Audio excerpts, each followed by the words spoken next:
अस्सलाम वालेकुम my dears. I hope that आप सब ठीक होंगे। माय डियर्स, आज का हमारा टॉपिक ऑफ डिस्कशन है पेरिस्टालसिस। आज हम पेरिस्टालसिस के बारे में डिस्कस करेंगे। पेरिस्टालसिस क्या है और according to the MDCAT syllabus PMDC 2024 के लिए, और ये हम फेडरल बोर्ड की बुक से और एक दो पॉइंट्स अगर हमें पंजाब बोर्ड की बुक से मिल जाते हैं तो मैं लेक्चर्स में आपको डिलीवर करने की कोशिश करूँगा। पेरिस्टालसिस क्या है माय डियर्स? आप अगर कोई भी खुराक फूड इनटेक करते हैं, ठीक है, वो मतलब मौत से ओरल कैविटी से होते हुए एसोफेगस से फिर स्टमक फिर small intestine then large intestine और यहाँ से अनस तक जो जिस तरह फूड की मूवमेंट है, that is known as peristalsis. अभी पेरिस्टालसिस होता किस तरह है, ठीक है, हम बुक की लाइंस को रीड करेंगे और फिर मैं एक दो पॉइंट्स आपको समझाने की कोशिश करूंगा जो हमारी बुक में नहीं है, यानी पंजाब बोर्ड के बुक से। देखिए, सबसे पहला पॉइंट ये है माय डियर्स कि जो पेरिस्टालसिस है, पेरिस्टालसिस के बारे में हम स्टडी करेंगे कि पेरिस्टालसिस क्या है, ठीक है, यहाँ पे आपको बताऊंगा। लेकिन ये पॉइंट्स आप याद रखें कि पेरिस्टालसिस जो है start from interior oesophagus, interior part of oesophagus, और ये थ्रू आउट जब आप जाएंगे अनस तक जो फूड्स की मोमेंट है, यानी आपने एसोफेगस से लिया, एसोफेगस से स्टमक के अंदर गए, स्टमक से स्मॉल इंटेस्टाइन, स्मॉल इंटेस्टाइन से लार्ज इंटेस्टाइन, लार्ज इंटेस्टाइन से फिर अनस तक जो अनडाइजेस्टेड फूड है जो जहाँ से एलिमिनेट होते हैं, इस पूरे मोमेंट को आप पेरिस्टालसिस कह सकते हैं। अभी पेरिस्टालसिस किस तरह होता है, इसमें क्या होता है माय डियर्स? इसमें ये होता है, in peristalsis a wave of relaxation of circular muscles in front of foods is followed by the a wave of strong contraction of circular muscles behind mouth food।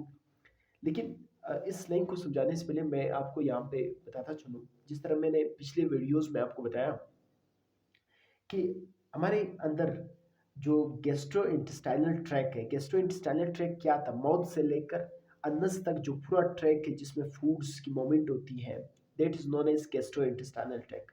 फिर मैंने ये बताया था कि गैस्ट्रो इंटेस्टाइनल ट्रैक 4 लेयर से बनी हुई है।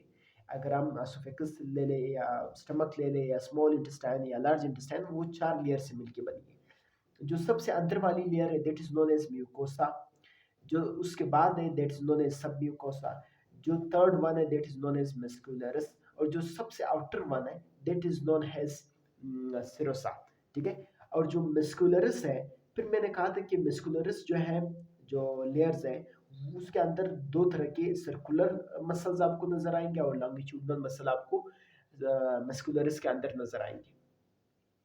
तो सर्कुलर मसल और लॉन्गिट्यूडनल मसल की कंट्रैक्शन और रिलैक्सेशन की वजह से फूड, यानी ये फूड, ये जो बोलस है, जो नवाला है, ये मूवमेंट करता है।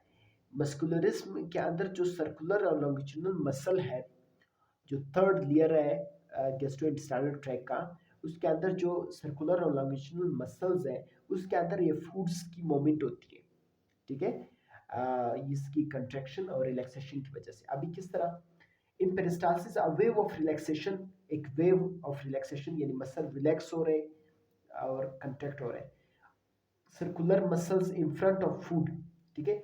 अभी फूड की यहाँ पे देखिए, ये यहाँ पे मसल क्या हो रहे, मतलब खुराक क्या गया, आप देखिए मसल रिलैक्स है, ठीक है। अ wave of strong contraction of circular muscle behind food, और पीछे से वो कंट्रैक्ट हो रहे हैं। यहाँ पे आपको एरोस का निशान आ रहा है, यहाँ पे सर्कुलर मसल कंट्रैक्ट हो रहे हैं, ठीक है, जिसकी वजह से फूड आगे मूव कर रहा है, और जो पिछले आगे है वो मसल्स रिलैक्स हो रहे हैं, फिर पीछे से फिर फूड आगे मूवमेंट करता है, ठीक है। यहाँ पे देखो, फिर कंट्रैक्ट हुआ, पीछे से फिर रिलैक्स, फिर कंट्रैक्ट, फिर रिलैक्स, इस तरह कंट्रैक्शन और रिलैक्सेशन हो रहा होता है सर्कुलर मसल की, जिसकी वजह से फूड जो है मूवमेंट कर रहा होता है फ्रॉम एसोफेगस में, फिर इस तरह होते हुए स्टमक के अंदर, फिर स्टमक से होते हुए स्मॉल इंटेस्टाइन, स्मॉल इंटेस्टाइन से होते हुए फिर लार्ज इंटेस्टाइन, और फिर एनएस से अनडाइजेस्टेड फूड एलिमिनेट होते हैं। देखिए, propel the mass of foods through the digestive tract, देखिए पीछे से कंट्रैक्ट हो रहा होता है, आगे से रिलैक्स हो रहा होता है, ठीक है। तो इस तरह सर्कुलर मसल की कंट्रैक्शन और रिलैक्सेशन की वजह से फूड जो बोलस है वो आगे प्रोपेल कर रहा होता है, मूव कर रहा होता है, ठीक है। is the food moves it expand the tube wall. यानी जब फूड जो है वो आगे की तरफ मूव करता है, नवाला सपोज बोलस आप समझ ले, तो जो डाइजेस्टिव ट्रैक्ट है वो एक्सपेंड हो रहा होता है, एक्सपेंड हो रहा होता है, ठीक है, फूलता है, फैलता है, मतलब आप समझ सकते हैं।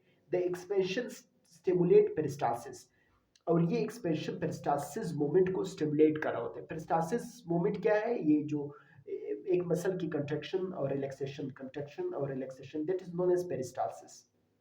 इसकी वजह से फूड मूव करता है throughout the gastro intestinal tract. Gastro intestinal tract मैंने आपको बताया है कि माउथ से लेकर अनस तक जो पूरा ट्रैक है फूड का, that is known as gastro intestinal tract. इसी तरह अगर कोई मसल की कंट्रैक्शन और रिलैक्सेशन की वजह से कोई फूड पार्टिकल्स जो है वो प्रोपेल करता है, that is known as peristalsis.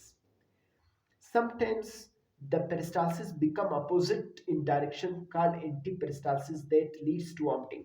यानी कुछ अक्सर औकात तो हमें खैर नज़र नहीं आता जब आपकी अनडाइजेशन या कोई आपके पेट के अंदर कोई गड़बड़ी हो, आप समझ सकते हैं, ठीक है। तो एंटी पेरिस्टालसिस हो रहा होता है। एंटी पेरिस्टालसिस का मतलब आपको उल्टी आना शुरू हो जाता है, आपको फूड रिवर्स हो जाता है, ठीक है। जब आपका फूड रिवर्स हो जाता है, उल्टी आती है, तो that is known as anti peristalsis. Peristalsis become opposite in direction, यानी पेरिस्टालसिस अगर इस डायरेक्शन में हो रहा है, ठीक है, तो एंटी पेरिस्टालसिस वापस अपोजिट डायरेक्शन में होगा, तो that is known as anti peristalsis. और जिसकी वजह से जिसे हम उल्टी कहते हैं, यानी इस बंदे ने उल्टी कर दी या उल्टी आई, that is known as anti peristalsis. तो I hope that my dears peristalsis के बारे में आप एक दो पॉइंट्स थे आपने सीखा, और इंशाल्लाह नेक्स्ट टॉपिक में हम अपना नेक्स्ट टॉपिक एसोफेगस के बारे में डिस्कस करेंगे, फिर उसके बाद स्टमक को, इसी तरह चलते जाएंगे, स्मॉल इंटेस्टाइन, लार्ज इंटेस्टाइन, उसके फंक्शंस को डिस्कस करेंगे according to the PMDC syllabus 2023, और इंशाल्लाह 2024 के लिए हम इस लेक्चर को रिकॉर्ड कर रहे हैं। एक दफ़ा फिर मैं आपको बताता चलूँ कि पेरिस्टालसिस क्या है माय डियर्स, ठीक है माय डियर्स।